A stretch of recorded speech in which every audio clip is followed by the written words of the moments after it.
Hey everyone. Before we dive into today's story, don't forget to hit that like button, subscribe, and drop a comment letting me know where you're watching from and what time it is there. It really helps YouTube recommend more stories like this one to you. Alright, let's jump right in.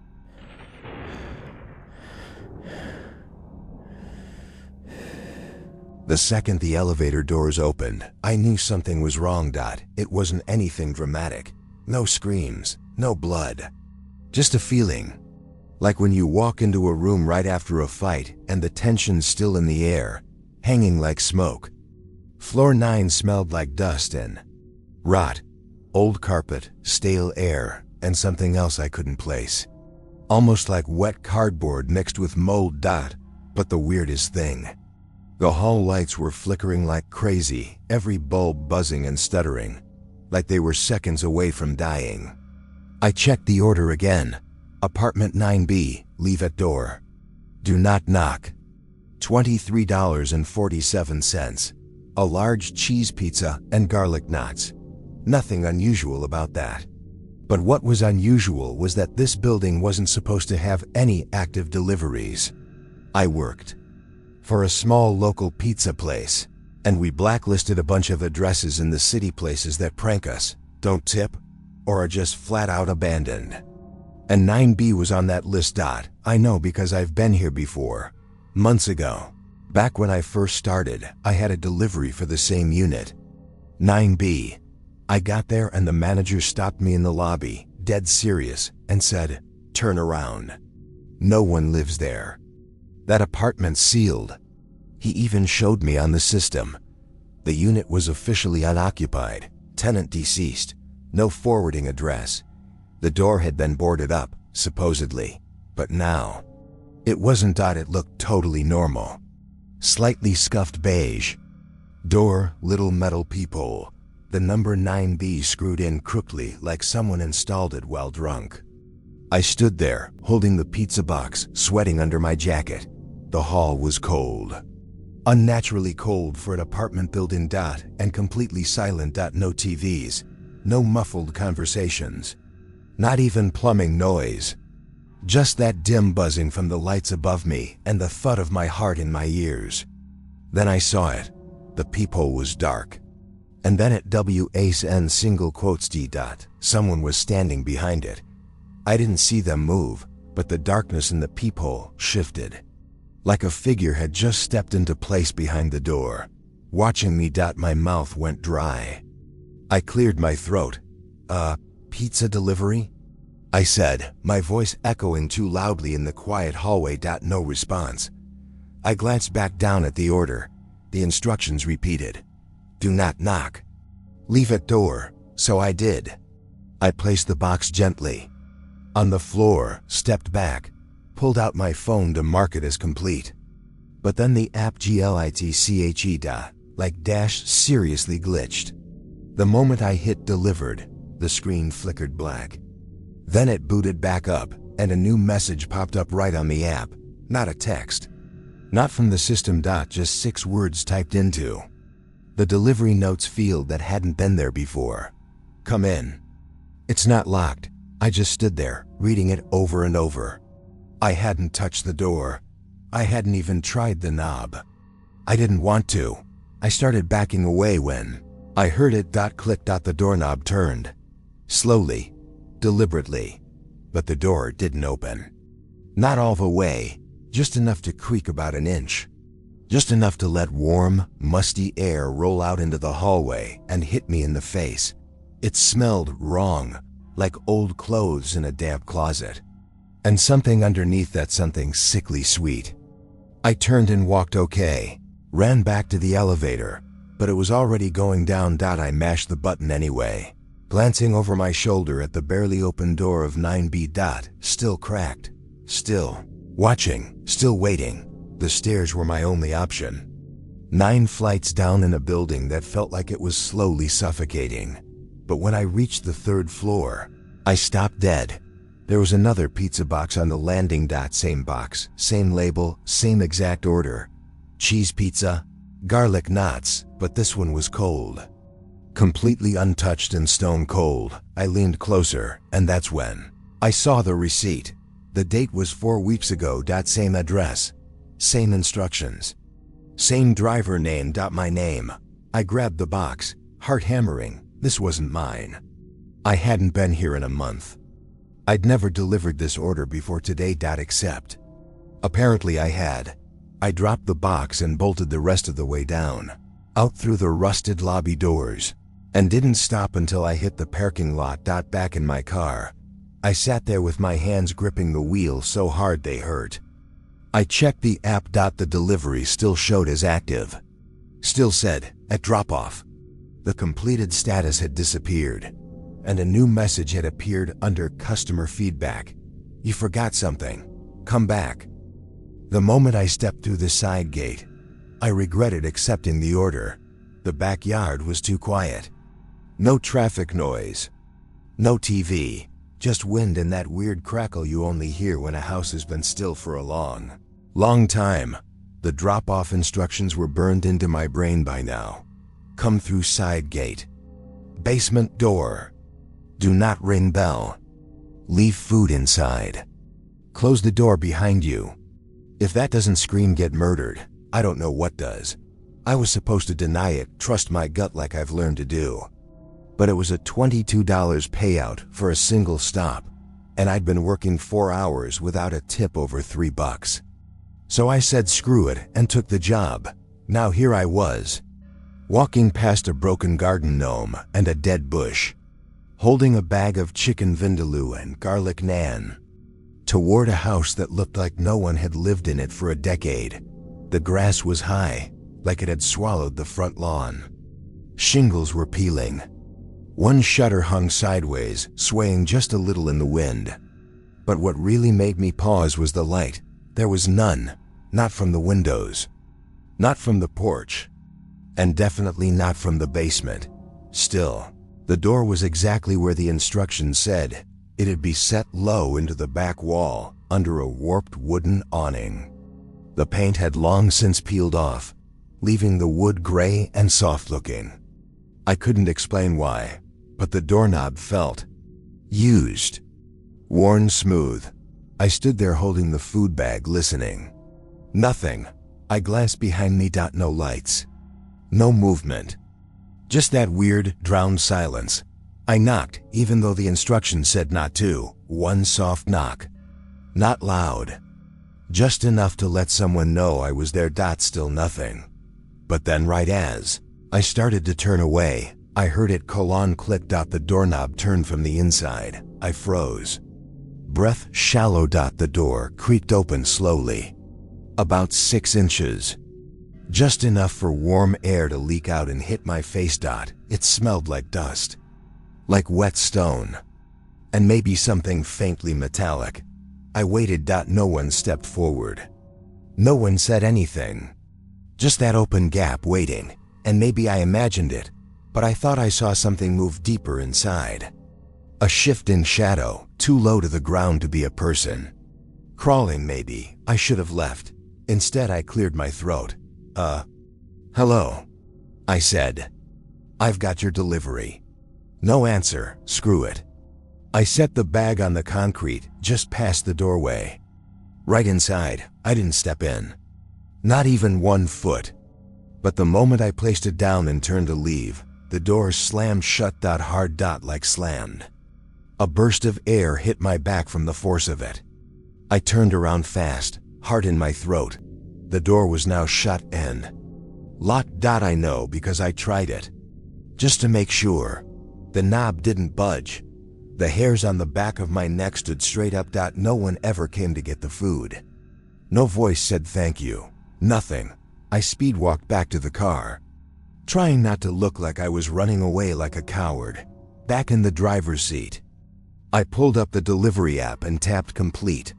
It glitched. Screen went black, then white, then a loading spinner. Then it asked for a photo of the drop-off. I blinked. I'd never had to do that before. Not for this app. But sure, whatever, I had taken a picture anyway, just in case. I uploaded it and waited. Then the app glitched again. The photo showed up. But something was different. In the picture, The bag was still where I left it, just inside the basement door. But now, a hand was reaching out from the shadows. Pale, thin, long-fingered, barely visible, like it had just begun to stretch toward the food. I stared at it for a solid minute.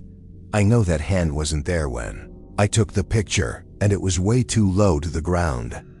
Like the person was lying flat in the dark, reaching up toward the bag. I didn't sleep that night. Every creak in my apartment made me jump. I thought I heard the sound of concrete scraping, like someone crawling across a floor. I kept checking my phone, but nothing new came through until the next night. At 10:17 p.m., I got another ping. One new order, drop-off, 44 Harrow Street. I almost dropped my phone. Same house. Same exact instructions. Side gate. Basement entrance. Do not knock. Leave food inside. Close door behind you. But this time, something was added. We like the garlic naan. Come closer. I stared at the screen like it was a threat. There was no chance I was accepting that order. I hit deny. The app glitche.order reappeared. I hit deny again. The app froze, then kicked me out. I restarted my phone. Reopened the app. The order was already accepted. By me, even though I never tapped anything. And worse, there was now a timer.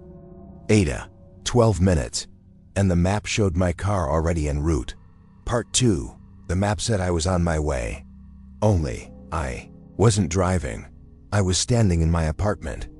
Phone in one hand, heart thudding so hard it hurt. I hadn't accepted the order. I hadn't touched anything. But there it was, my little blue dot crawling toward 44 Harrow Street, following a route that mirrored my usual one, exactly. As if I was being ghost-driven. I switched to airplane mode. Killed the app. Even restarted the phone. Didn't matter. The second it came back on, the map reopened automatically, flashing, 2 minutes from drop-off. Please leave food inside basement door. I looked out the window. My car was parked right outside. Exactly where I left it. But for one terrifying second, I expected it to be gone. I stood frozen, trying to breathe. Then my phone buzzed. A new message appeared in the app's customer chat. Field, we cleaned the floor for you this time. I dropped the phone. I don't remember getting into my car. I don't remember deciding to go back. I just remember gripping the wheel, driving through quiet streets, heart pounding, mouth dry. It was like the car moved on its own. Or maybe part of me had to see. Had to confirm it wasn't real, that there wasn't something watching me from under that house. When I got to Harrow Street, the entire block was dark. No porch lights. No motion sensors. Just a row of decaying houses hunched over their lawns like old men with secrets. But 44 was different. The side gate was open, like it had been waiting. And on the front step sat a plain white paper bag. No labels, no receipt, no name, just the food. Already there. Like someone knew I was coming and taped to the top of the bag was my name, spelled perfectly. First and last. I didn't touch it. Just stared at it. This time, the fear didn't come in a wave.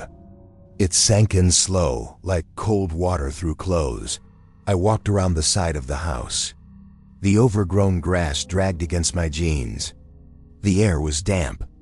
Warmer than it should have been for November. The basement door was wide open, not cracked. Not creaked. Open. And from inside, a smell. Wet concrete. Old wood. And something sweet rotting beneath it. I held my breath and leaned in. The light switch by the doorway didn't work. Of course it didn't, but a small lamp was glowing at the bottom of the stairs. Bare bulb, yellow light. Just bright enough to show the first few concrete steps. There was no sound, just that horrible silence. And the faintest drip of water somewhere deep below. I should have left. I really, truly should have, but instead, I took the bag and stepped inside. The air shifted the second I crossed the threshold. Like the basement swallowed sound differently than upstairs. It felt too thick. The door behind me creaked. I turned around fast, but it didn't close. It just stood there, wide open, like it wanted me to go deeper on my own. I stepped slowly down the stairs. My feet stuck to the concrete. Something sticky. Not enough to stain, just enough to notice. The smell got worse the lower I went. It wasn't death. I know that smell. I wish it was that simple. This was old, damp, but layered with something else. Something coppery and sour. The walls were cement, but the paint was peeling in thick sheets, exposing old water damage and what looked like scratches. Fingernail deep. Long. Frantic. At the bottom of the stairs was a narrow corridor lit by a single bulb. The light buzzed softly, casting weird, warped shadows against the walls. And at the end of the hall, a table, a small wooden card table. Wobbly legs, one metal folding chair, and another bag of food, identical to the one I carried, sitting neatly, waiting. I looked around. Nothing else. Just concrete, shadows, pipes overhead, and that feeling in my chest like someone was standing directly behind me, holding their breath. I set the bag down next to the other one. I turned to leave. And then the bulb popped. Darkness swallowed everything. I froze. Couldn't move. Couldn't breathe. Then something whispered behind me. Not a word. Just a breath. Inhale, exhale. Wet. Slow. Right at my neck. I turned and ran, blind in the dark, hands out in front of me. Banging into walls. Found the stairs. Stumbled up. Felt the air shift again. Slammed into the basement door. Still open. And as I burst out into the cold night air, something grabbed my ankle, just for a split second. Not hard enough to pull. Just enough to say, I'm here. I kicked, broke free. Didn't stop running until I hit the car. I called out of work for 3 days. Didn't leave my apartment. Slept with the lights on. Couldn't shake the feeling that something had followed me back. That maybe it wasn't under the house anymore. That maybe it was closer. I checked my ankles obsessively. Could still feel the cold of its touch. Like a bruise that never appeared. No new orders came through. Until the 4th day, 3:33. My phone buzzed. Drop-off confirmed. Thank you. There had been no active order. No call. No notification. Just that message. And a photo. The image was dark and grainy. Almost like a screenshot from security footage. It showed a basement. Same table. Same chair.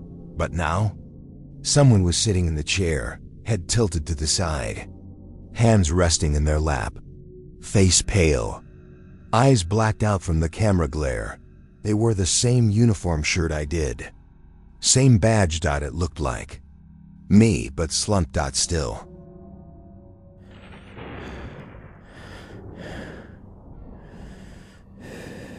The first time I saw her, she was standing right behind me. I didn't see her in person. I didn't hear anything. No footsteps. No breath. Not even a shadow. But she was there clear as day in the doorbell. Footage. The customer sent me the video the next morning. No message. Just the file. The clip starts with me walking up their driveway, holding a Thai order. Pad See Ew, extra chili, Thai iced tea. It was late, close to 11 p.m., but the house was bright. Porch light on. Front yard lit up. One of those big suburban homes where nothing ever looks wrong. In the video, I walk up, smile toward the doorbell cam like we're told to, and wait. Nothing strange. Until the last 5 seconds. In the final moments, right as the customer opens the door, you can see it. There's a girl standing directly behind me. Like 6 inches away. She's not looking at the door. She's staring straight at the back of my head. Expressionless. Pale. Dark, messy hair. No shoes. The customer on the footage doesn't react. Just takes the food like everything's normal. Smiles. Says thanks. Closes the door, and the girl? She's just gone. She doesn't walk off. Doesn't duck out of frame. 1 second she's behind me, the next. Empty space. When I saw it, I couldn't breathe. I replayed it over and over. Tried to zoom in, but her face was too blurry. Not like camera blur, like she wasn't really part of the footage, like something the camera wasn't supposed to catch. I didn't sleep much after that. Kept checking my own doorbell cam, even though I live in a studio apartment with no porch. The weirdest part? I don't remember anyone being behind me. Not even a weird feeling. Not even a sense of someone too close. Just me, the porch, and a peaceful house on a quiet street. The next night, I worked again. Kept telling myself it was just some glitch. Someone photobombing the video. Maybe a weird reflection. But the paranoia was already crawling under my skin. 3 stops into my shift, I got a new delivery. Address: 47 Wyland Drive. Leave at door. Don't ring. Contactless. I'd been there before. Big glass door. Dog always barking inside. Seemed normal. I parked, grabbed the order, and walked up the driveway. But when I got close, I froze. The porch light was off. It had never been off before. In fact, I remembered that light because it was motion activated and blinding. But now, nothing. The front windows were black. Curtains drawn. No noise. Not even the dog. The whole house felt like it had been paused.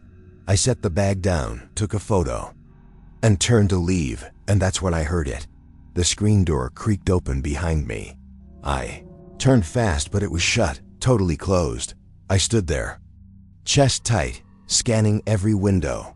Still nothing. Until a knock. But not on the door, on my passenger side window. From back in the street. 3 slow knocks. Fingertip light. I turned so fast I got dizzy. No one was there. Walked, ran back to my car. Looked inside. Empty. I even popped the back seat, just in case. Still nothing. I tried to brush it off. Too many horror podcasts. Too little sleep. My brain playing tricks. But that night, around 3 a.m., I got another video message. No contact name. Just an airdrop request. Doorbell _cam _2.mov. I should have denied it, but I tapped accept. And my heart dropped. The footage wasn't from a customer this time. It was from my apartment building. I don't have a camera, but someone else in the building clearly does. The video showed the shared front lobby, the entry area by the mailboxes. Low-res, grainy black and white security cam style. And there I was, coming in around 12:30 a.m., holding a bag of fast food. Earbuds in. What I didn't notice in real life, but what the camera definitely caught, was the girl standing just inside the entry, tucked into the corner by the vending machine. Same tangled hair. Same bare feet. Watching me. She didn't move. Didn't follow. Just stared. And the second I walked past, she looked directly at the camera, like she knew someone was watching, and smiled. That was 3 nights ago. Now she started knocking. Always soft. Always 3 taps. Sometimes on the walls. Sometimes on the bathroom mirror. Sometimes from inside the closet. I haven't opened it since Thursday. The landlord says the footage was probably faked. That there's no way someone got into the building without a code. That I'm probably just tired and should take a few days off the app. Maybe he's right. Maybe I'm just exhausted. But last night, I woke up with a nosebleed and dirt on my feet. And when I checked my phone this morning, there was a new video already downloaded to my files. Title: You Saw Her 2.mp4. The video was already downloaded. I don't remember tapping anything. Didn't accept it. Didn't open it. But there it was on my phone waiting. You Saw Her 2.mp4. I sat in bed for almost 20 minutes, staring at the file, thumb hovering over it. I should have deleted it. Should have reset the phone. But deep down, I knew it wouldn't matter. Because whatever this is, it's not just on my phone anymore. It's in me. I finally pressed play. The clip opens on a familiar scene. A doorbell camera view of someone making a late-night delivery. Different house. Different city. Not me. This time, it's a woman mid-30s, maybe wearing a blue delivery vest. She walks up, places the bag, looks at the camera and smiles politely. Then, the girl, just like before, she's standing behind the delivery woman. Same distance. Same angle. Same dead stare. But this time, the girl is closer. Like she's learning. Like she's moving in faster with each new video. Then the video glitches and jumps to the inside of the house. There's no way the doorbell cam should be showing that. But it does. Inside, someone is reviewing footage on a phone. You can hear breathing. The lights are off. The girl walks by the hallway in the background. No one reacts, and then right before the clip ends, the camera zooms in without anyone touching it. On a photo stuck to the fridge. It's a group photo. 5 people. One of them is me. Wearing the same hoodie I was wearing the night of my first sighting. I dropped my phone. I don't know that woman. I don't know any of those people. I don't remember taking that photo. I couldn't sleep after that. Couldn't sit still. I tore through every drawer, every closet, flipped the mattress, unplugged every smart device in the apartment. Still felt her. Not in the room, inside. The walls, like her face was pressed to the sheetrock, waiting for me to rest long enough to come through. The next day, I drove to 47 Wyland Drive, the house where I heard the knock. I had to see it again. In the daylight. To prove to myself it was just a bad night and a worse imagination. The house was gone. I mean, not gone, but gutted. The yard was fenced off. The porch had collapsed in on itself. The windows were boarded. I could see inside through a gap. Bare walls, exposed studs. No flooring. No dog. No lights. I found a neighbor out front and asked how long it had been empty. She looked confused. You mean since the fire? What fire? She squinted at me. That house burned down 6 years ago. Gas line or something. Nobody's lived there since. I felt my skin go cold. I delivered food to that house less than a week ago. I pulled up my app. History, the delivery was gone. I didn't go home after that. I drove around aimlessly, refreshing my inbox, watching the sky turn pink behind the trees. Every time I stopped at a red light, I checked my rearview mirror. Half of me expected her to be sitting there. By midnight, I was parked outside a gas station with my hoodie pulled up and a Red Bull going warm in my hand. And that's when I got another message. Not a video this time, just a live notification. Motion detected. Front door camera. I didn't have a front door camera, but the address listed in the message was mine. The preview image was dark. My hallway, seen from a low angle, like someone had set a phone down on the floor and walked away. She was there. Sitting on the floor, legs crossed, back straight. Just staring at my door, not knocking. Not moving, just waiting. I tapped to open the live feed. It loaded, buffered. Then cut to black. I raced home, every light on, every switch flipped. I checked the hallway. Empty. No sign of anyone. No camera on the floor. No girl. I sat on the couch until morning, phone clutched in both hands, trying not to blink too long. This is when things get harder to explain. Because yesterday, my mom called me. She lives 3 states away. Doesn't use social media. Barely knows how to check her voicemail, but she called me. And she was crying. I don't know what's going on, she said. You've been showing up at our front door every night for 3 days. I sat bolt upright. What? In the camera footage, she said. You're standing there, not saying anything, just staring at the door. But when we open, no one's there. She paused, except, you're wearing clothes I haven't seen since high school. I begged her to send me the footage. She didn't want to. Said it scared her. Said she deleted it after the second night, but I got her to check the cloud archive. When the file came through, I didn't even open it. I recognized the thumbnail instantly. That same pose. That same stillness. But it wasn't me. Not really. It looked like me. Same build. Same face. But off, like something had tried to recreate me from memory. And Miss. The figure in the video wasn't blinking. Wasn't breathing. And there, standing directly behind it, the girl. Half her face resting on my shoulder. Eyes wide and smiling. That was last night. This morning, I woke up with a new video in my inbox. No sender. Just the title. Inside.mov. I hesitated, but opened it. This time, it's filmed from my bathroom mirror. I'm asleep in bed. Visible in the reflection. Blanket twisted around my legs. The camera slowly pans and points toward the open closet behind me. And there she is. Not smiling anymore. Just standing, staring. Her eyes fully black. And in the final second of the clip, her hand reaches up toward the camera and touches the glass, like she knows I'm watching. I haven't slept. I haven't worked. I haven't left the apartment. But I keep seeing new footage in my phone clips I don't remember filming. Showing places I haven't been to. Sometimes I'm alone. Sometimes I'm walking with her. Always in the background. Always slightly behind. Tried wiping the phone. It didn't work.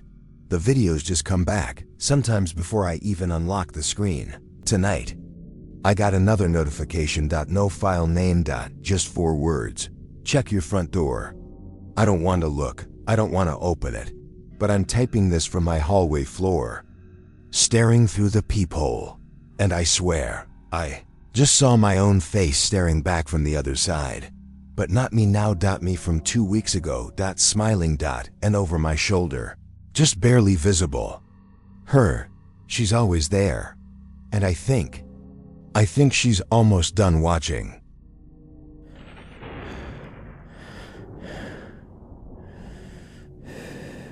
The GPS rerouted me 3 different times before it dumped me on a road that didn't even exist on the map. No name. No lane markings. Just packed dirt and a half-finished sign that said, Maple Hollow Luxury Living. Coming soon. There wasn't supposed to be a delivery out here. I only took the order because the payout was unusually high. $28 to drop off a single pizza and soda. No contact. Just leave it at the door. The address wasn't familiar, but it was late. And I was tired of declining lowball offers all night. So I accepted. And now, here I was, driving through what felt like a dreamscape, a fake neighborhood. Half-built, half-forgotten. It wasn't just unfinished. It was wrong. Rows of houses stood like empty shells, all identical. Beige vinyl siding, black roofs, square porches. But none of them had lights on. No curtains. No mailboxes. Most of them didn't even have doors installed yet. The street lamps were there, but they weren't on. The whole place smelled like dust and fresh concrete. My headlights cut across piles of insulation, plastic wrap, cinder blocks stacked and abandoned. The address, 312 Hollow Ridge Drive, but the numbers on the houses didn't match the app. Some had spray-painted lot numbers instead of real addresses. Others had builder tags still taped to the windows. I kept driving, deeper into the maze. Eventually, I saw one house that looked off. It was the only one with its porch light on soft yellow, flickering slightly, and on the front step, a small doormat. Just one word on it, welcome. I parked on the dirt shoulder and grabbed the bag. The house didn't look finished, not really. The siding was up, but the window frames were bare. The landscaping was just gravel. No grass.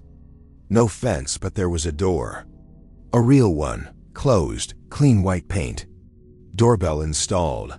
I climbed the porch and stood there, food in hand. Heart suddenly pounding.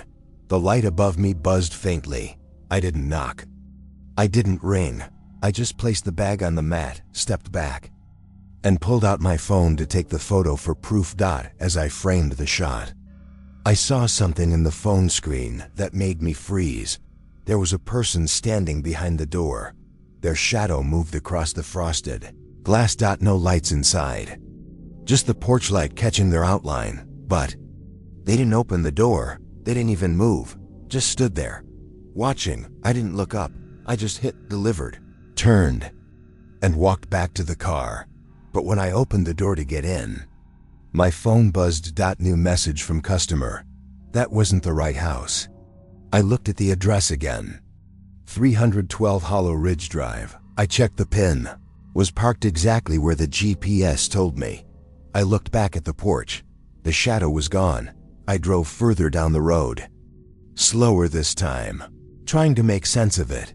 That's when I noticed something that made my stomach twist. All the other houses, every single one, had no footprints in the dirt. No tire tracks, no trash cans, no signs of life, except the one with the porch light. I circled back. Now, the light was off, the welcome mat was gone, and the bag of food I left, gone too. Back at the main road, I tried to mark the delivery complete again. But the app glitche. It wouldn't let me confirm. Instead, it reset the pin further into the subdivision to a new address, 312 Hollow Ridge Drive. Again, same number. But now it was pointing somewhere deeper, past where the pavement ended, past where the houses had windows. I stared at the map. It didn't make sense. It was looping me, pulling me further in, and before I could shut the app down, another message popped up. Keep coming. You're almost here. The map kept pulling me deeper. Every time I tried to exit the app, it reopened. Every time I killed the GPS, it reactivated. The route was still labeled 312 Hollow Ridge Drive. But the location kept changing, pushing further into the subdivision that wasn't supposed to exist. The road turned to gravel, then to dirt, then to nothing. But I kept driving, because part of me needed to know what was at the end. After 10 minutes of winding through empty lots and half-built houses, I noticed something else. I passed the same blue portable toilet 3 times. Then the same open garage, same pile of bricks, same tipped-over trash bin with the lid half off. At first, I thought I was circling. But my mileage was increasing. I was going forward. The GPS confirmed it. But the world around me kept repeating. I stopped the car, turned off the engine, stepped outside. Silence. Not just quiet, dead silence. No crickets, no wind, no construction sounds. Like the entire subdivision was under glass. The sky overhead looked wrong, too dark for this early in the evening. No moon, no stars. Just this weird gray dome like someone turned off the sky and forgot to paint a new one. I started walking, left my car behind. Phone in hand, bag still slung over my shoulder with the food in it, because the app still wouldn't let me close the order. The pin pulsed slowly on my screen. 312 Hollow Ridge Drive. 300 feet ahead. The road finally ended, or at least, the ground did. I reached a cul-de-sac with one finished house. Perfect siding, lawn trimmed, porch light on, and painted above the front door in clean black letters, 312 Hollow Ridge Drive. It was identical to the first house. Identical, I mean every detail. Same shape, same porch swing, same welcome mat. Only now, it looked lived in, a car in the driveway, curtains drawn shut, faint sound of a TV from inside. I stepped onto the porch and raised my phone, ready to take a delivery photo. And froze. The reflection in the glass door didn't match me. It was me, but wrong. Different clothes. Gray hoodie instead of red. Same face but pale, bruised. Eyes tired and wide. The reflection didn't move when I did. It just stared. Behind it, the girl from the doorbell cam. Not a hallucination. Not a shadow. She stood right behind my reflection, grinning. Like she'd been inside me the whole time. I turned and ran. I didn't get far. The road was gone. Not metaphorically, literally gone. The dirt path I'd walked up was no longer there. Just more houses. More driveways. Each one marked 312 Hollow Ridge Drive. Some half-built. Some crumbling. Some burned down. Some pristine, brand new. All of them the same house. And in the window of every one, a figure. Watching. Some were me. Some were other delivery drivers I didn't recognize, and some were just still, like mannequins made of skin. My phone buzzed again. The app reloaded. New message: you've arrived. Please step inside. My body moved before my brain could stop it. Back to the original house, the lived-in one. The door was open now, warm light inside. TV murmuring. Something on the stove bubbling. It looked normal, inviting. Even like someone had been expecting me. I stepped in, and the second my foot crossed the threshold, I forgot what I came for. The food bag was gone. My phone screen had reset to the home screen. No app. No timer, no messages. Just stillness. And a hallway stretching deeper than it should have. I walked it anyway. Every room I passed looked exactly like mine back home. Same lamp. Same cracked tile in the bathroom. Same scratch on the dresser corner I always stubbed my toe on. Until I reached the bedroom and saw myself sleeping in the bed. I didn't panic. Not at first. I just stood there, staring at me, breathing softly, peaceful. Familiar. And then my eyes opened. And the version of me in the bed smiled slowly. Like it was waking up from a dream it liked. Then it whispered, "You're late." And the door slammed behind me. I'm still here, sort of. I don't remember how many days it's been. The sky doesn't change anymore. My phone battery never dies. I try to leave the house, but every time I do, I end up back at the porch, bag in hand. Delivery still incomplete. Sometimes I hear new drivers outside. New engines, footsteps, but I never see them leave. I think this place copies you, pulls you in. Builds new versions of the same house until it finds one that fits. And when it does, you stay. If you ever get a delivery request to 312 Hollow Ridge Drive, don't go, even if the payout is great. Even if it's your last run of the night. Because once the app says you've arrived, it's already too late.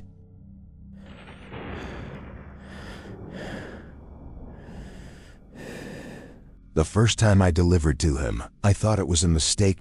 It was just before midnight on a Wednesday. Pouring rain. I was already 2 hours past when I should have clocked out. I only accepted the order because it came with a $12 tip up front. Unusual, but not suspicious. The house was on a dead-end street I didn't even know existed. 26 Mercer Hollow Lane. No streetlights. No other houses on the block. Just one sagging Victorian behind a wall of untrimmed hedges. Its porch light flickering like a dying bulb.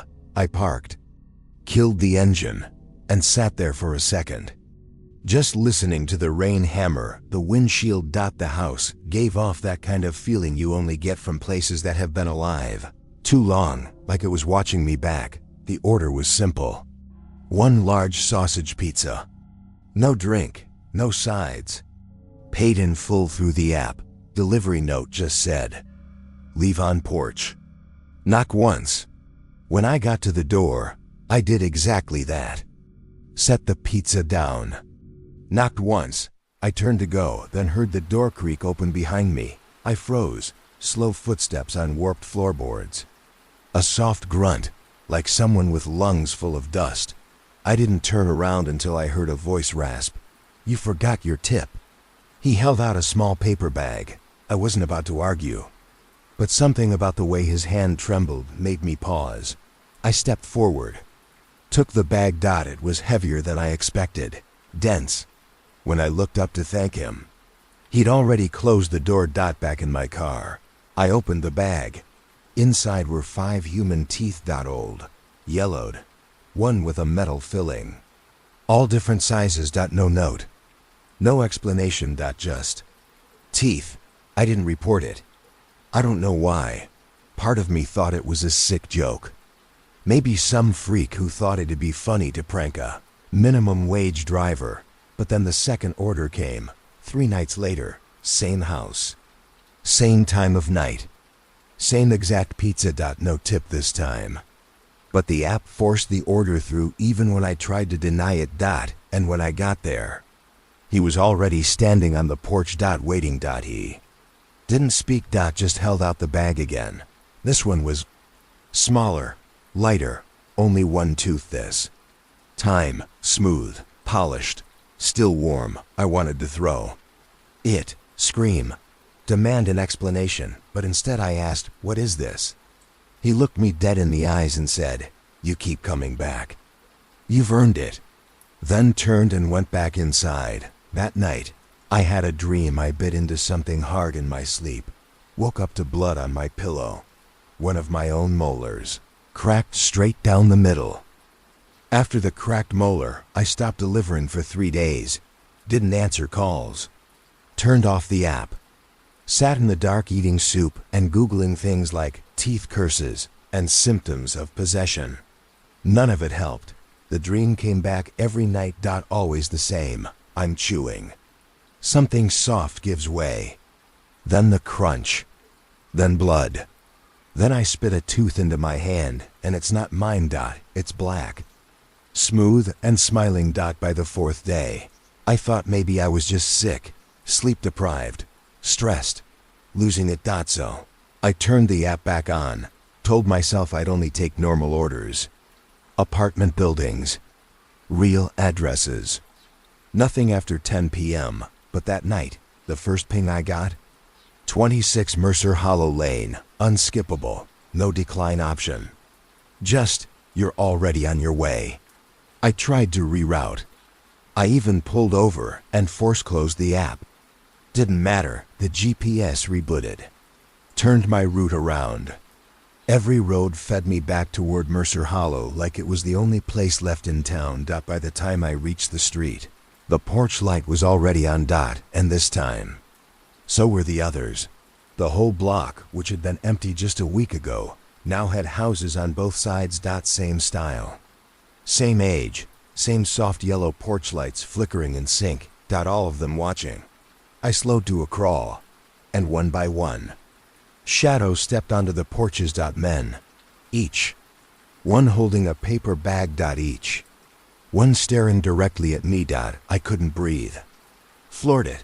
I didn't stop until I hit the highway. Parked at a 24-hour gas station. Shaking so hard I could barely hold my phone. No new orders. No new messages.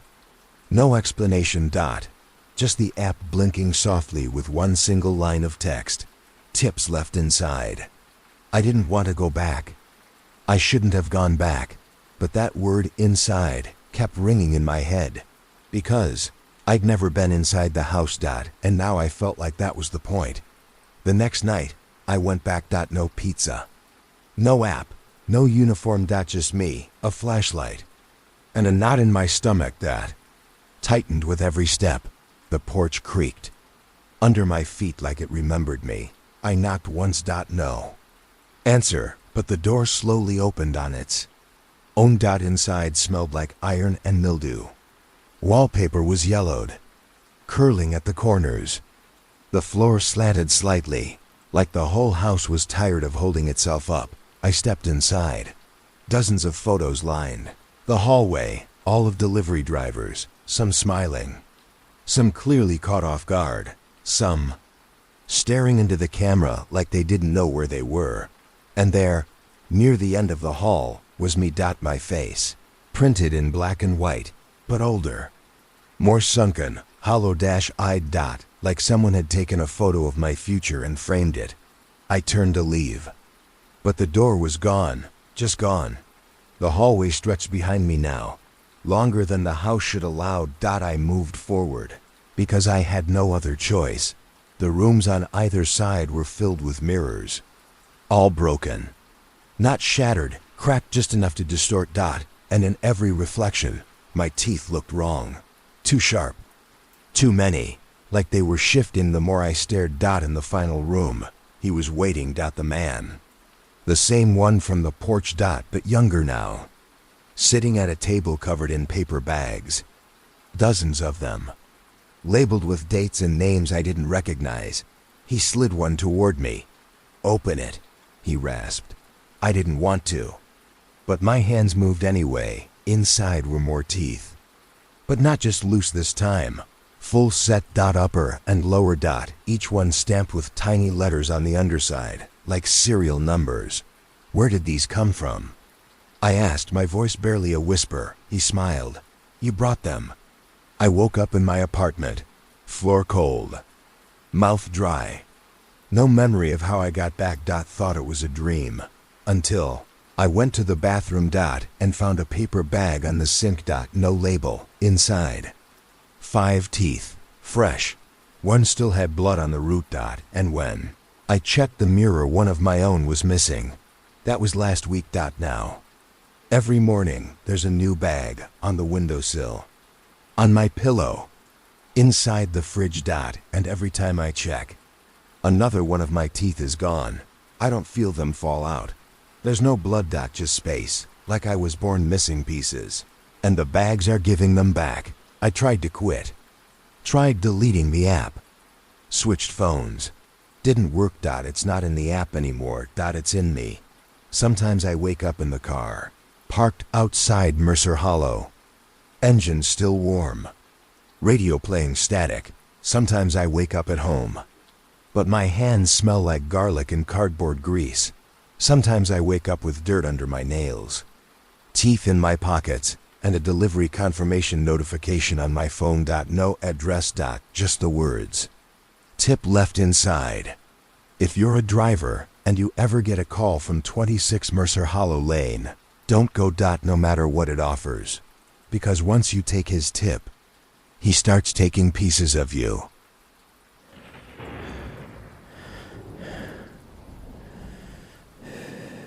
The parking lot was empty when I pulled in.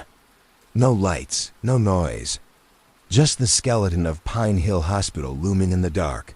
I sat in my car with the engine running, gripping the steering wheel like it was the only thing keeping me from falling into something deep and cold. Hadn't meant to come here. The app glitched and rerouted me mid-delivery. 1 second I was supposed to drop off lo mein and spring rolls at a dentist's office downtown, and the next, the address updated. Pine Hill Hospital, staff entrance. Drop off at receiving. I actually laughed when I saw it. The place had been shut down for 6 years after a patient died during a power outage. Everyone in town had heard the stories: flickering lights, ghost floors, nurses who walked out of rooms and never came back. Nobody came out here after dark. Hell, nobody came out here at all. But the app wouldn't let me cancel, wouldn't even let me pause. And something in the back of my mind whispered, "Just get it over with." The building loomed over me like a slab of whetstone, concrete walls stained black with time. Windows broken out like missing teeth. Ivy crawling up the side of the emergency wing. But the weirdest part? One of the doors was open, a metal service entrance, just off the loading dock. A single yellow light glowing above it. Buzzing, faint, like it was powered by something that didn't want to work anymore. I walked slowly toward it, the bag in my hand, felt heavier with every step. When I reached the door, I hesitated. Then I heard it, a bell. Soft, like a desk bell. Just one ding. From deep inside. It echoed.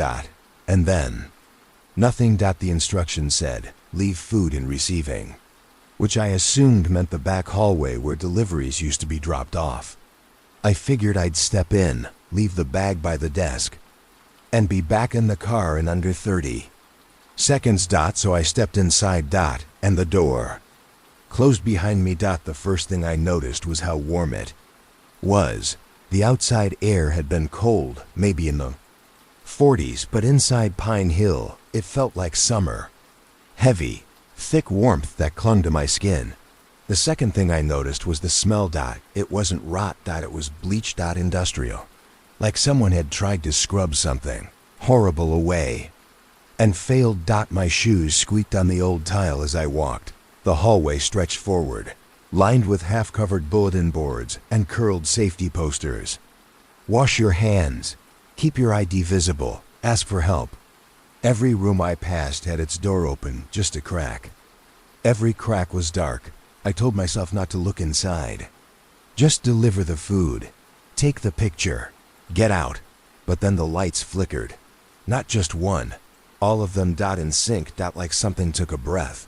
The receiving office was marked with a small plastic plaque.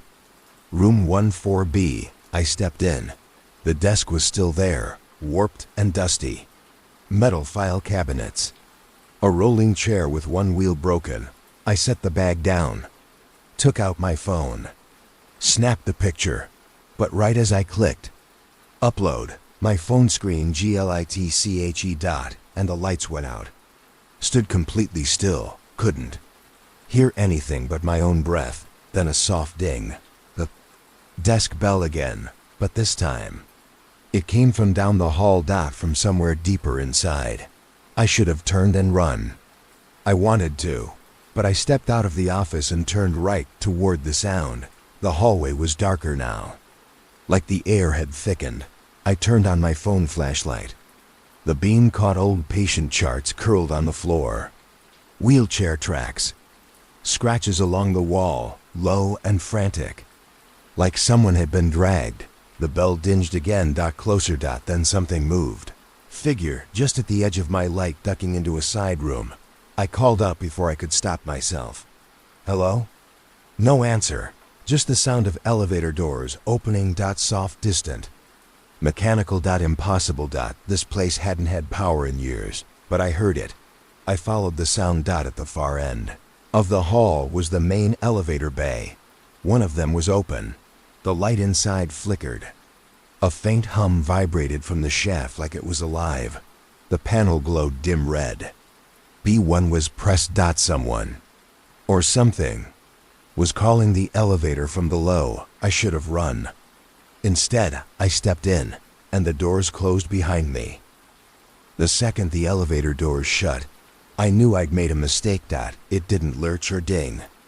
It just hummed, like it was lowering itself into something thick and wet. The panel lights flickered. The B1 button pulsed softly, like it was breathing. And then the elevator stopped. But the doors didn't open. I stood there, gripping the food bag like it could protect me, staring at my own reflection in the chrome interior. Then slowly, the lights dimmed. I felt something press against the back of my neck, cold. Like breath, but wrong. A voice whispered from behind me. We've been waiting for you. I spun around. No one there. Just the elevator doors slowly sliding open. Basement. One looked nothing like the upper floors. This wasn't part of the hospital the public ever saw. No color, no posters. Just smooth concrete walls, water-stained and cracked. Exposed pipes overhead. A smell like mildew and metal. The lights were dim and spaced too far apart, casting long gaps of shadow between them. Somewhere in that silence, a gurney squeaked. Not constantly, just once. Like someone had stopped to listen. I should have gone back into the elevator, but it was already closing. And when I hit the button, nothing happened. So I walked. The hallway curved. The architecture didn't make sense. No doors. Just more concrete, like a tunnel made to forget things. Eventually I saw it. A room, lit by a single flickering overhead bulb. Walls lined with metal shelves. Paper files stacked floor to ceiling. A sign on the door read, "Records intake only," inside. Everything smelled like damp paper and mold. I stepped in slowly. The air was warmer. Still, too still. I was about to leave when something caught my eye. File. Open. Sitting on the middle of the desk. My name was on it. First and last. Typed cleanly. On an old patient intake form. DOB, driver's license number. A headshot photo I'd never taken. Diagnosis: dissociative fugue state. Repeated compulsions. Denies previous visits. I stared at it for a long time, then turned the page. Taped inside was a photo, black and white, of me, standing in this same room. Wearing different clothes. Eyes wide, mouth slightly open, like I was in the middle of saying something. The timestamp said it was taken 4 nights ago. I dropped the file when I stepped back into the hallway. The lights were out. All of them, but the shadows weren't empty anymore. I could hear movement. Soft feet, dragging cloth. Breathing. Dozens of them. Then the gurney wheels.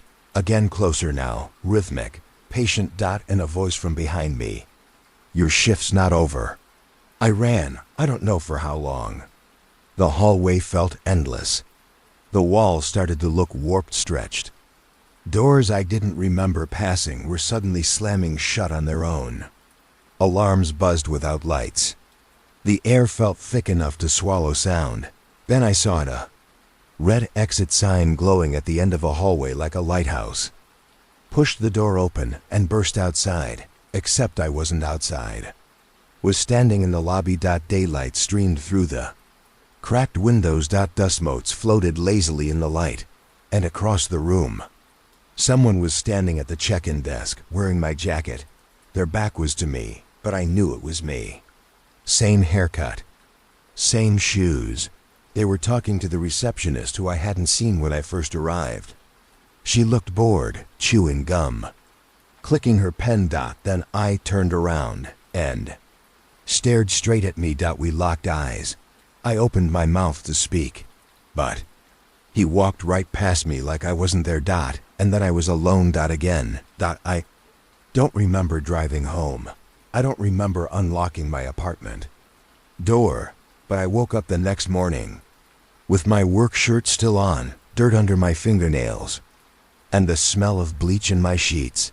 There was a receipt in my pocket, a food order for Pine Hill Receiving. No tip. No name, just a line at the bottom, handwritten in pencil. Good work. See you again soon. I tried to delete the app. Didn't work. I got a new phone. Same thing. I went back to Pine Hill 2 days later, just to prove to myself it wasn't real. The parking lot was chained shut. The door I'd gone through, welded closed, but taped to the outside wall, was a photo of me. Holding the food bag, standing in the hallway outside. Room 14B. The photo was dated tonight. I don't take normal deliveries anymore. They don't come through. Every order I get now is for Pine Hill. No matter how far I drive, I always end up back there. And every time, the hospital looks slightly newer, like it's rebuilding itself around me. Some nights, I find more files with other drivers' names. Most of them marked as admitted. A few are marked discharged. But those files are burned. I don't think Pine Hill ever shut down. I think it just changed how it operates. It doesn't need doctors or nurses anymore.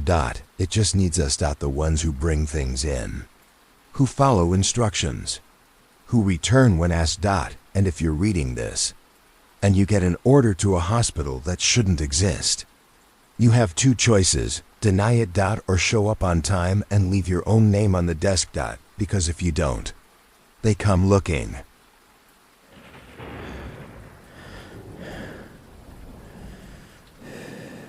The first thing I noticed was that the house had no front door access. That should have been a red flag, but it was a clean suburban neighborhood. White fences, trimmed lawns, wind chimes. Nothing that screamed, "Don't walk around back in the dark alone." The app instructions were clear. Do not go to the front. Use the side gate. Deliver to the back door only. Do not knock. Just leave it and go. It was a big sushi order. $56 total. No tip included up front, but I figured maybe they'd leave cash. When I pulled up, everything looked normal. A little too quiet, but nothing crazy. Porch light was on. Car in the driveway. Lights on inside. I walked down the side path between the houses, gravel crunching under my shoes, and turned the corner to the backyard, and immediately felt like I'd stepped somewhere I wasn't supposed to. The backyard was fenced in but wide open. A long stretch of grass, 2 lawn chairs near a fire pit, and a single floodlight on the back wall that didn't turn on until I was halfway across the yard. Motion sensor. Slow. Too slow. It buzzed on just as I reached the back steps, blinding me for a second. The back door was already open. Not wide, but just enough. Like someone had cracked it and walked away. That alone should have been a no-go. But I told myself maybe they forgot to shut it after letting their dog out or something. I stepped up to the porch, placed the bag gently near the mat, and turned to go. Then I saw the envelope taped to the doorframe. Just above where the porch light buzzed and blinked. My name was on it. First and last. Sharp handwriting, slanted, almost angry. I stood there a second too long before I peeled it off and opened it. Inside was a folded $20 bill, and a single line handwritten on a torn piece of notebook paper. Don't go to the back door next time. I stood there frozen, envelope in one hand, bag still at my feet. The door behind me was cracked just enough that I could hear something soft creaking, like wood shifting under weight, but no voices, no footsteps, no TV, no music. Just slow old house sounds, and that light buzz above me. I backed away carefully, tried not to look into the gap of the door as I passed. When I got back to the car, I sat there for a long time, the envelope still in my lap. Eventually, I marked the order as delivered and drove off. Didn't even turn on music. I didn't report it. I don't know why. Maybe I should have, but something about it felt targeted, like whoever left that tip knew I'd be the one to accept it. And that warning? It felt personal. 3 nights later, I got another ping. Same neighborhood, different address, but only by one number. 772 Windale Lane instead of 771. And the instructions? Side gate, back door. Do not knock. Do not speak. No mention of tipping, but there was a new note under customer message that hadn't been there before. It read, "If it's you again, you should have listened." I sat there in the restaurant parking lot staring at the order screen like it was a threat. I should have declined it. Should have blocked the address. Should have done anything except what I did next. I accepted the order. By the time I pulled up, the sun had just dipped below the horizon. That deep blue hour where everything looks like it's holding its breath. I parked one house down and walked up on foot, pretending I didn't know what I was doing. Same layout. Same gravel path. Same side gate open again. As I walked the side yard, I felt it again. That deep wrongness. That you're being watched feeling that vibrates in your bones. I stepped into the backyard. The light above the back door flicked on, and just like before, the door was cracked open. But this time, something was different. There was no food order in my hands because I hadn't picked anything up. The app had skipped the restaurant step. Said the order was already prepared. I checked my phone. It now read, "Drop-off complete. Awaiting customer feedback." My stomach dropped. I turned to leave, but the door creaked open just an inch more, and someone whispered, "Wait." It wasn't loud, barely above the hum of the light, but it stopped me cold. I didn't look back, didn't respond, just walked fast. Out the gate, back to my car. When I got in and locked the door, I checked the app again. There was a message under tip amount. Another $20 if you come inside next time. Attached was a photo. Not of the house, not of the food, but of me, walking down the side path, taken from behind. At eye level. Didn't go back to Windale Lane for a week. Didn't take night shifts. Didn't accept any contactless orders. Didn't even drive through that part of town. But it didn't matter, because whatever was waiting for me behind that cracked back door, it had already found me. The The first sign was small. A piece of gravel on my doormat. One single piece sharp. Gray, dusted with dirt. Same kind that lined the side paths behind those houses on Windale. I told myself I was being paranoid, but the next morning there were 3 more. Pieces, arranged neatly, a straight line, like a pointer toward my front door. I changed my locks that same day, brought the landlord out to inspect all the windows. Even got up at 3 a.m. with a flashlight to walk around the building. Nothing. But then, 2 days later, I came home and found a white envelope taped to my apartment. Door. My name on it. Same handwriting as before. Sharp, slanted, precise. My throat tightened as I peeled it off. Inside was a folded $20 bill and a note. Next time, don't run. That was a no address. No timestamp. No explanation.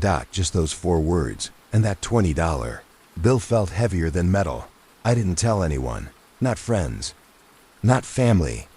Not my manager. What would I even say?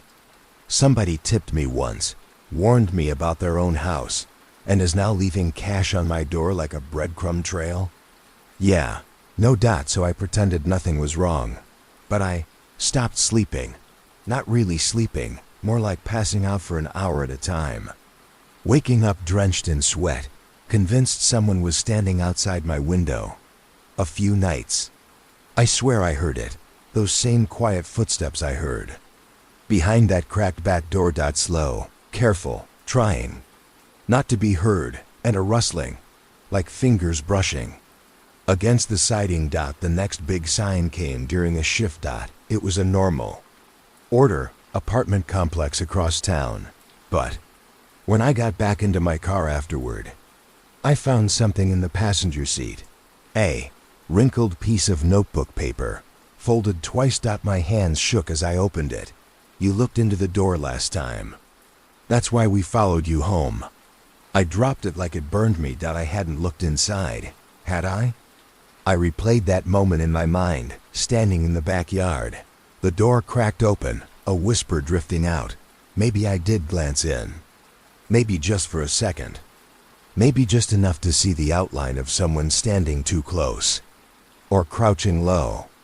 I slammed the car door shut and drove home with the windows rolled up. That night, sleep didn't even try to come. I lay in the dark, staring at the ceiling, listening.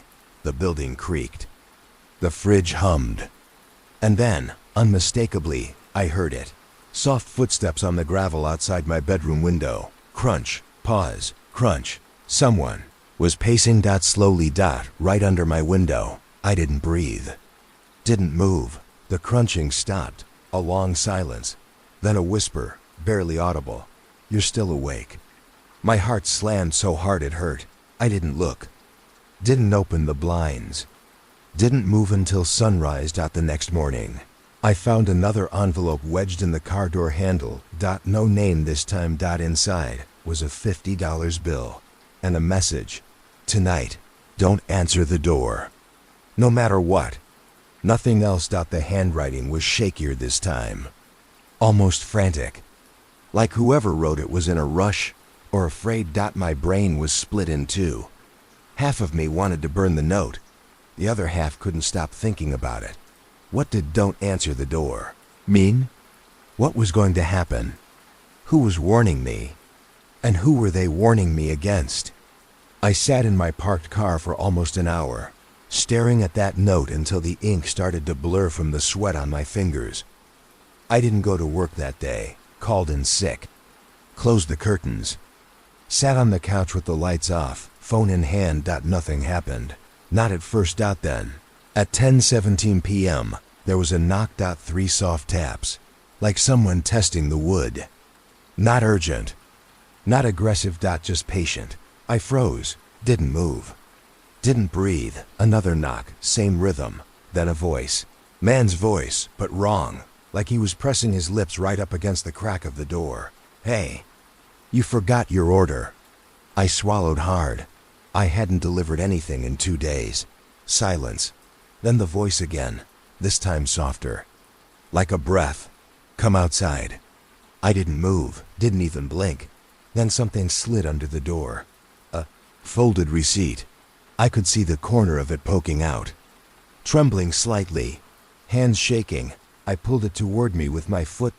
It was one of my own delivery receipts from almost a week ago for the sushi order, and someone had written across it in pencil, "Run." My skin crawled. I stood up fast, too fast, stumbling backward into the kitchen counter. When I looked toward the door again, the bottom of it was dark. Someone was blocking the porch light, standing directly on the other side. I grabbed my phone, ready to call 911. But right as I unlocked it, it buzzed. A text, unknown number. If you call anyone, they come in. The phone fell out of my hand. I didn't pick it up. The knocking stopped. Footsteps moved away. I stayed awake the entire night, sitting on the floor with my back against the fridge, staring at the door until the sun came up. When morning finally hit, I worked up the courage to open the door. Nobody there. Just a plain white envelope on the mat. My name on it again. Inside, a single $20 bill. And a new note. You didn't answer. Good. But you won't get another warning. That was the moment I realized something. The tip was never a tip. It was a code. Those bills weren't payment. They were signals. A messed up system of warnings from someone trapped in that house, or controlled by whoever waits behind that open back door. But why me? Why keep calling me back? Why leave money at my apartment? And who was trying to protect me? I stayed inside for 2 full days, didn't eat, barely drank water, jumped at every sound. On the 3rd morning, I found a small object resting in my car's cup holder, a tiny gravel pebble. Same as before, and a note under it. We're not done. That same minute, my delivery app buzzed. One order request, just one. Address 771, back door. Side gate, leave quietly. Do not knock. Except this time the app didn't give me an option to accept or decline. The button said only, continue. The payout was $120, and underneath it, a tip line, $20, left for you already. My stomach dropped because I already knew where the $20 was. I'd opened the envelope this morning, not left by some random passerby. Not accidentally taped by a prankster. No. It had been placed there, deliberately, because someone knew I'd need to recognize the signal. They were calling me back, and I think they were out of time. I didn't accept the order. Tried shutting the app off. Didn't work. Tried deleting. It didn't work. Tried turning the phone off. It turned back on by itself. The map opened automatically. Red pin at 771. Windale Lane, and a line of text that made my blood run cold. If you don't come now, he'll leave the back door to you next time. I didn't know what that meant. Not exactly. But I could feel the meaning in my bones. Like a threat. Like a promise. Like something that had already been decided. So I got in my car, hands shaking, mouth dry. Heart pounding so hard it hurt. I drove toward Windale Lane because I couldn't think of anything else to do. Every street felt wrong. Every stoplight took too long. Every driver was staring at me. By the time I turned onto the block, the whole neighborhood was quiet. No one outside. No cars moving. No TVs flickering through windows. Just stillness. Like the world was waiting. The side gate was open, just like before. The backyard was dark. Just like before. The back door was cracked. Open. Just like before. But this time, no light flicked on. No motion sensor. Just the open doorway. Waiting. I stepped onto the porch. My breath fogged in the cold. I stared into that thin slice of darkness behind the door, and for a moment, I thought I saw a hand. Low to the ground. Fingers curled, as if someone was waving me forward. I swallowed hard and whispered into the dark, "Who's warning me? You or him?" The house made no sound, but the door creaked open by another inch, and then I heard it, not from inside, from behind me. A whisper, right at my ear. Too late.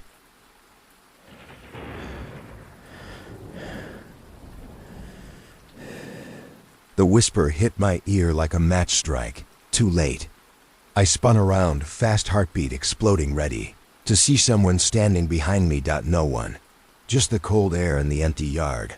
But I felt someone. I swear I did. That voice was close. I turned back toward the door. It was wide open now. The darkness inside looked different, deeper. Too deep for a house like this. Like it had no end. And I swear I could hear breathing inside. Not from one person. From many. Something inside me snapped. Fear turned to something else. Curiosity, maybe. Or some deeper compulsion, like a string pulling at the base of my skull. I stepped into the house. Just one step. Warmth hit me immediately. Wet warmth, like the inside of a mouth.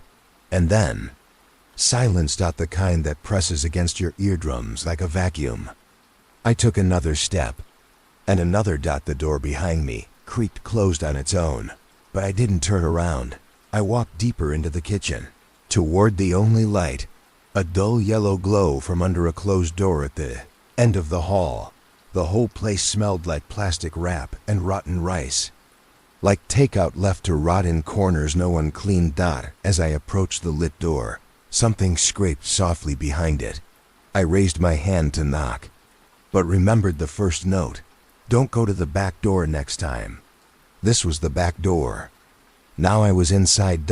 So what did that mean now? Before I could think, the door opened. Just a crack. Enough for the light to spill across my shoes. Enough for me to see the edge of a shadow moving inside. And something was whispered. Fast. Desperate. Close to the floor. Not you. You're not supposed to be inside. I stepped back. Who are you? I whispered. The voice answered, quieter this time. I warned you. I tried. Why me? A pause. Then, because the others ran. You stood still. The door opened wider. The room beyond was lined with empty takeout bags. Hundreds of them. All piled up along the walls like insulation. Pizza boxes, styrofoam containers, sushi trays most rotting. Some still fresh. And in the center of the room a man sat cross-legged on the floor. Young, pale, unshaven, wearing a faded delivery uniform. One sleeve torn. He was holding an envelope in his lap, just like the ones I'd been getting, but this one had his name on it. He looked up at me, eyes bloodshot, lips trembling. You have to go back out there, he said. Close the door. I don't. What door? I just came in. He pointed behind me.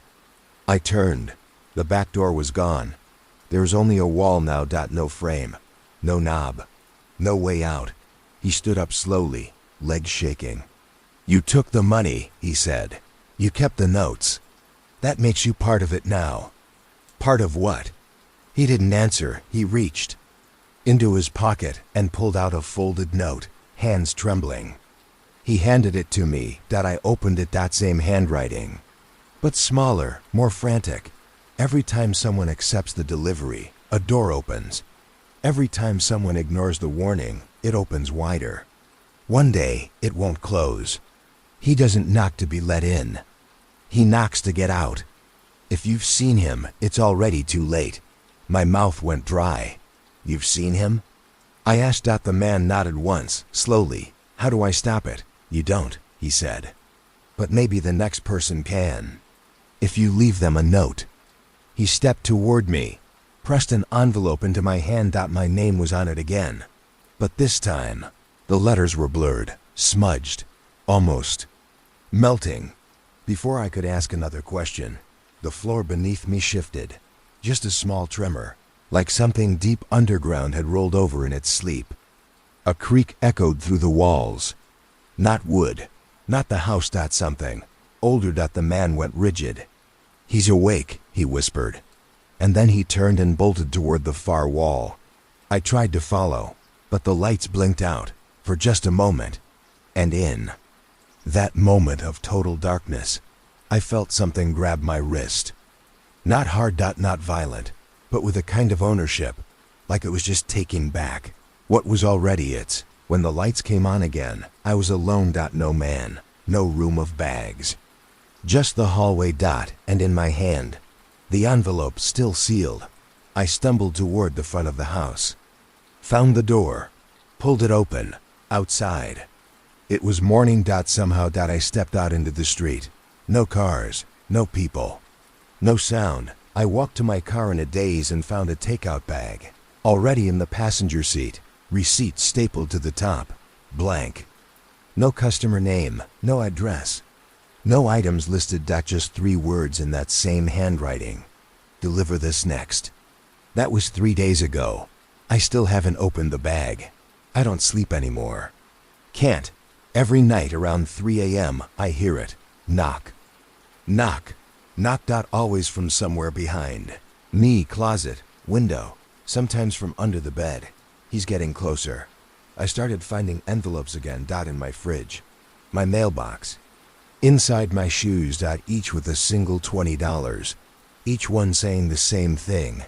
You're the door now. Last night, someone knocked on my door. I didn't answer, but I looked through the peephole and saw myself standing there, wearing the same clothes from the first night, holding a delivery bag. Smiling. And behind that version of me, just barely visible, a figure with no face, crouched low, one hand gently pressed against my back. I don't know if writing this helps. I don't know if you'll ever see it, but if you get an order request to 771 Windale Lane, or any house with no front delivery and a cracked back door, don't accept it. If someone tips you in cash before you've even delivered, it's not generosity. It's a warning. And if you hear knocking, no matter what, don't open the door. Because if you do, you won't be making deliveries anymore. You'll be the one waiting on the other side. Everyone at the dispatch center knew the rule. It wasn't written down anywhere, but you heard it in the first hour of training. Don't take Route 17 after 11 p.m. Not because of traffic, not because of cops, just because nobody could explain it right. They just say things like, GPS always gets weird over there, or people don't come back on time. We had one guy, Manny, vanish for 6 hours on a 20-minute drop-off. Came back white as a ghost, drenched in sweat. Wouldn't talk about it, quit the next day. Another time, someone posted dashcam footage to the break room server, trying to laugh it off. You see his car pulling onto the stretch between mile markers 217 and 223. Totally empty highway. Dead silent. And then halfway through the video, a second pair of headlights appear behind him, except they never get closer. Just stay 100 yards back the whole time, and the car's interior dash lights, they start flashing real fast. Like an error code. Then the footage cuts. No ending. No explanation. Just stops. That guy moved to Oregon a week later, said he needed cleaner roads. So yeah, Route 17 was an unspoken line in the sand. You could take it during the day, no problem, but after dark, you found another way, unless you were desperate. And last Friday night, I was desperate. I'd already worked a 9-hour shift. Nothing but stacked orders, back to back. But I still hadn't hit bonus, and I needed that money bad. Rent was due. Phone bill overdue. No tips over $3 all night. So when a $35 payout popped up at 10:47 p.m., one address. No complications, I didn't even think. I accepted it. Didn't look at the map until I was already on the way. By the time I realized it wanted me to take Route 17. I was 5 minutes from the turnoff. I told myself the usual lies. It's probably fine. That stuff's just old stories. You're not Manny. It's only a few exits. So I took the turn. The first mile was dead silent. No cars. No lights. No bugs on the windshield. Just my headlights on faded asphalt and the hum of the tires. Underneath me. Then the GPS glitched. Nothing dramatic, just a quick flicker. The map jumped forward, then back.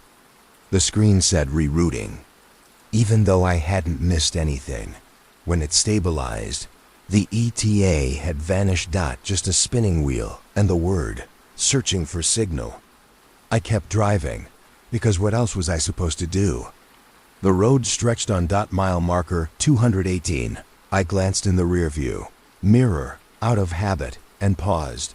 There were headlights behind me. Far back. Maybe 2 turns away. But they hadn't been there a second ago, and they weren't getting closer, just hovering back in the dark. I turned the rearview mirror up. Nope, not playing that. Game. Mile marker 220. The road narrowed. The trees pressed in, like they were leaning toward the asphalt, trying to listen. I flicked on the high beams. It didn't help. The air ahead looked thick, like fog, but not white. A sort of silvery gray, hanging low and shimmering, almost like heat. Distortion. Except it was cold outside. Really cold. I reached for the temp dial but stopped. When my phone buzzed, one new notification. Not a text. Not from the app. Just a file appeared on my lock screen. route_17_-cam.mov. I didn't tap it. I pulled over, hands shaking. Put the car in park. Phone in hand, the notification was gone, but the file was still in my camera roll. Created 30 seconds ago. I opened it. It was dashcam footage, but not from my dashcam. I don't even have one. The clip showed my car from a third-person angle, like something was filming me from above and slightly behind. There I was, gripping the wheel. Face lit up in blue from the GPS screen. Then the camera zoomed in slowly, right past me, into the back seat. And in the shadows behind my shoulder. I swear I saw someone sitting there. Not moving, not blinking, just smiling. The clip ended. I dropped the phone. My skin was cold, even inside the car. I started the engine again and pulled back onto the road. Told myself it was a prank, a glitch, something explainable. But I locked the back doors just in case. Mile marker 221. The fog was thicker now. The road ahead shimmered like water. And then the radio turned on. All on its own. No sound, just static. Low at first. Then it shifted slowly into a voice, faint, crackly, like someone broadcasting from underwater. Already delivered. He's still hungry, still waiting. You're almost there. I slammed the volume knob off. Heart pounding. I should have turned around, but I didn't, because when I looked in the mirror, the headlights behind me were closer. Mile marker 223. I was almost through. I could feel it, but then my headlights flickered. Once, twice, then went out. Everything went dark. I hit the brakes, but the pedal was soft, too soft, and the car drifted to a stop on its own. The engine died. Silence. Thick and total. I sat there surrounded by trees, with my own breath loud in my ears. I didn't dare open the door, didn't even move. And that's when I saw a dot in the distance, through the fog. A porch light, just one, glowing faint yellow. My phone buzzed again. This time, just one message: leave it at the door. I didn't have a delivery bag anymore, but I opened the car door anyway and stepped out onto Route 17.